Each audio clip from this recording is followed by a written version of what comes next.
ближе к точке кипения. Никто не стоит, это эпидемия, внутренняя, без ослабления. Незнакома нам сила притяжения.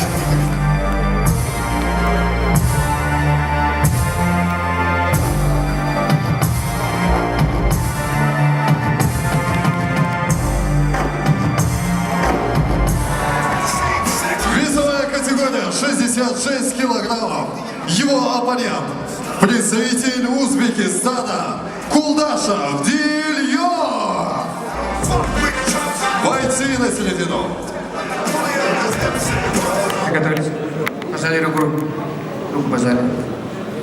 Не бьем в затылок. Удар ниже пояса нельзя. Глаза не давить. Удачи. Покажите красивый бой. Первый раунд.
Итак, дамы и господа, на первой минуте 24 секунде первого раунда победил боец из